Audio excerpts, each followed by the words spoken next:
अस्सलाम वालेकुम। आज हम क्लास 9th का पहला चैप्टर नवाए उर्दू से पढ़ेंगे, जिसका नाम है, पहला चैप्टर है इंशाइया। इसके बारे में पहले हम जानकारी हासिल करेंगे कि इंशाइया किसे कहते हैं, ये क्या होता है और इसका मतलब क्या होता है। तो अंग्रेज़ी में इंशाइया और मज़मून दोनों के लिए ऐसे की इस्तिलाह राज है, यानी उसको आमतौर पर ऐसे कहा जाता है। जो ऐसे हम लिखते हैं किसी भी टॉपिक पर, कोई एक टॉपिक होती है जिस पर हमें अपने ख़यालात लिखने होते हैं, तो उसे कहा जाता है इंशाइया।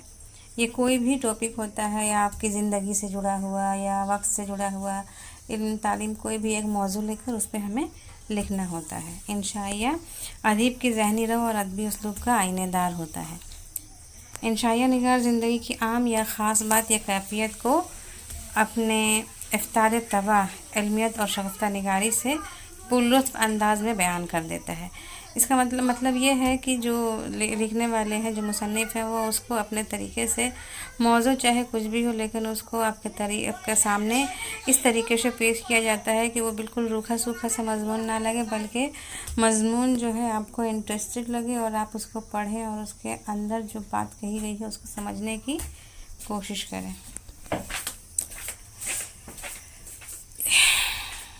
इनके बहुत सारे लोगों ने इंशाइया लिखा हुआ है, जिसमें ख़ास तौर पर ज़्यादा करके शायर सैयद अहमद ख़ान, शिबली, नुमानी, खाली और ख्वाजा हसन निजामी वगैरह का नाम नुमायाँ है। इसके अलावा बहुत सारे लोगों ने तहरीरें लिखी हुई हैं, जैसे कि कन्हैया लाल कपूर, मुश्ताक अहमद यूसुफ़ी वगैरह। ये हमारे ज़माने के मुमताज़ यानी बहुत ज़्यादा फेमस इंशाइया निगार हैं, ऐसे राइटर्स। अब हम सबसे पहले सर सैयद अहमद ख़ान के बारे में पता करेंगे। सर सैयद अहमद ख़ान, जो कि किसी तारीफ़ के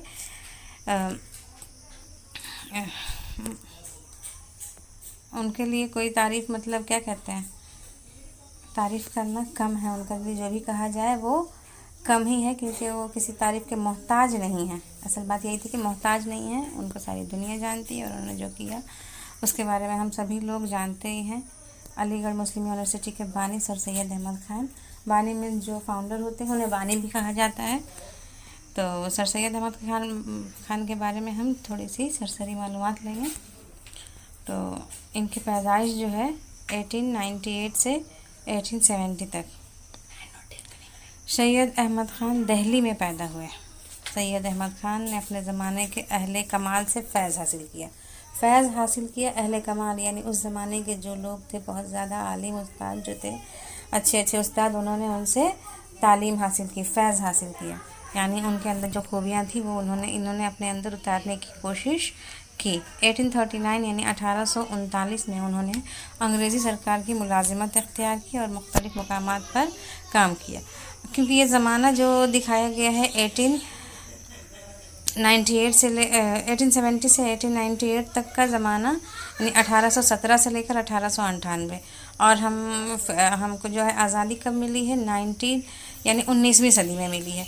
तो इनका ज़माना जो है पहले ही गुज़र चुका है। तो उस ज़माने में अंग्रेज़ों की हुकूमत थी, और इन्होंने अंग्रेज़ों की हुकूमत थी, तो जिसकी हुकूमत होगी तो सबको पता है कि मुलाजिमत उन्हीं के हमको अंडर में करना पड़ेगा। तो उन्होंने अंग्रेज़ों की सरकारी मुलाजिमत इख्तियार की, मुख्तलिफ़ मकामात पर काम भी किया, और इसके साथ ही उन्होंने सिर्फ अपने गम रोज़गार पर भी ध्यान नहीं दिया, बल्कि उनके साथ साथ वो एक बहुत बड़े मुफक्किर भी थे, और वो अपने कौम की इस्लाह के बारे में हमेशा फ़िक्रमंद रहते थे।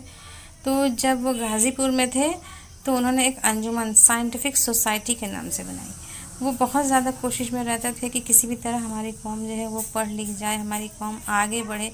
वो अपने काम करते हुए ये सोचते रहते थे कि आखिर ये अंग्रेज़ इतने कामयाब क्यों हैं, और उनको बहुत ज़्यादा गौर फिक्र के बाद पता चला कि जब भी हम अपने तालीम में पीछे रह जाते हैं, जो काम तालीम में पीछे रह जाती है वो कभी आगे नहीं बढ़ पाती। तो उन्होंने अब बहुत कोशिशें की, बहुत कोशिश करके उन्होंने अपना एक मुकाम हासिल किया, और बहुत कोशिश की कि उनकी कौम भी वो मुकाम हासिल कर सके। अपने मकसद में बहुत हद तक कामयाब भी हो गए। तो वही चीज़ हम बताने जा रहे हैं कि एक अंजुमन साइंटिफिक सोसाइटी के नाम से बनाई। इस अंजुमन का मकसद ये था कि मुख्तलिफ़ अलूम, जिससे ख़ासकर साइंस के अलूम का मुताला किया जाए, इन अलूम को हिंदुस्तानियों में आम किया जाए। 1869 में सैयद अहमद ख़ान 1869 سید احمد خان 1 سال کے لیے انگلستان گئے. واپس آ کر وہ انگلستان گئے، جا کر انہوں نے وہاں پر آبزرو کیا، دیکھا، سمجھا کہ یہاں پر کس طریقے کا تعلیمی نظام رائج ہے، کیونکہ وہ جو تھے وہ آرام سے بیٹھنے والوں میں نہیں تھے. وہ ان لوگوں میں سے نہیں تھے کہ جو صرف اپنے بارے میں سوچتے ہیں کہ میں نے پڑھ لیا، میں نے اپنے لیے اچھی نوکری حاصل کر لی، میری زندگی اچھی چل رہی ہے تو بس ہم خوش آرام سے رہیں. وہ سوچتے تھے کہ میں نے تو حاصل کر لیا، لیکن تمہارے قوم کے، ہمارے دیش کے اور بھی لوگ اس قابل ہو جائیں کہ وہ اپنی زندگی بہتر طریقے سے گزار سکیں اور اپنے قوم کو بہتر حالت کی طرف واپس لا سکیں. تو جب وہ وہاں سے آئے، وہ انگلستان سے واپس آ کر انہوں نے انگریزی کے علمی اور سماجی رسالوں کی طرز پر اپنا ایک رسالہ، پہلے زمانے میں رسالے چلتے تھے، ہفتہ واری یا منتھلی ماہنامے چلتے تھے، تو ایک رسالہ نکالا جس کا نام تھا تہذیب الاخلاق. ابھی بھی وہ رسالہ آپ کو اویلیبل ہے، ابھی بھی وہ رسالہ نکلتا ہے. اگر آپ کو کہیں مل جائے تو آپ اس کو ضرور پڑھیے گا. بہت اچھے اچھے سے مضامین ہوتے ہیں، بہت اچھے اچھے ٹاپکس پر بات کی جاتی ہے. انگلستان سے واپس آ کر سید احمد خان نے علی گڑھ میں 1875 میں ایک اسکول کھولا. یہ اسکول 1878 میں محمدن اینگلو اورینٹل کالج اور پھر 1920 میں علی گڑھ مسلم یونیورسٹی کی شکل میں ہندوستان کا ایک نمایاں تعلیمی ادارہ بن گیا. یعنی آج کل جو ہم لوگ دیکھ رہے ہیں علی گڑھ مسلم یونیورسٹی، اس کا جو پہلا بیس تھا، پہلی بنیاد تھی جب وہ رکھی گئی تو اس کا نام تھا محمدن اینگلو اورینٹل کالج. اور یہی ترقی کرتے کرتے اور آگے چل کر اس کا نام چینج ہوا اور نام جو ہے اس کا رکھا گیا علی گڑھ مسلم یونیورسٹی. اور علی گڑھ مسلم یونیورسٹی کسی تعریف کا محتاج نہیں ہے، یہ ہم سبھی لوگ جانتے ہیں. تو انڈیا کی موسٹ فیمس، بہت زیادہ فیمس مشہور یونیورسٹیز میں اس کا نام ہے. 1878 میں سید احمد خان کو سر کا خطاب ملا. سر کا خطاب جو ہے انگریزی حکومت کی طرف سے اپنے خاص لوگوں کو، جیسے ہم لوگ یہاں ایوارڈس ملتے تھے نا، تو وہ ایک سر کا خطاب دیا جاتا تھا. تو یہ سر سید احمد خان کو بھی ملا، اس لیے لوگ انہیں سر سید کے نام سے جانے تھے. سید احمد خان ان کا نام تھا اور سر کا جب خطاب ملا تو ان کے نام کے آگے سر سید لگ گیا، جس لیے لوگ انہیں سر سید کے نام سے جانتے ہیں. سر سید آخر عمر تک کام کالج کی دیکھ بھال اور تصنیف و تالیف میں مشغول رہے.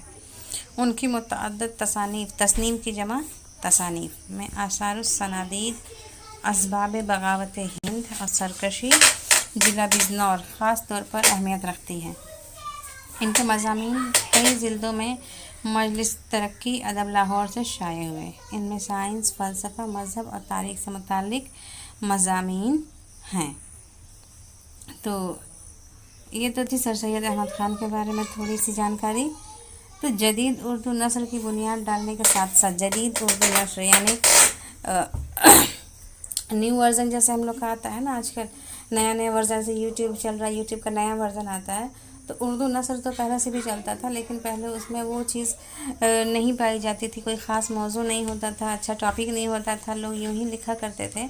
تو جدید اردو نثر کی بنیاد ڈالنے کے ساتھ سر سید نے اردو میں مختصر مضمون نگاری، مختصر یعنی شارٹ ایسے لکھنا شروع کیا، نگاری کو بھی فروغ دیا. لمبی لمبی تحریروں کے بجائے چند صفحات میں کام کی بات کہنے کا فن سر سید نے عام کیا. یعنی پہلے بہت لمبے لمبے افسانے لکھے جاتے تھے، ناولز لکھے جاتے تھے، پوری بک، موٹی موٹی بکس، ایک ناول، ایک کہانی، ایک افسانے کے لیے ہوتا تھا.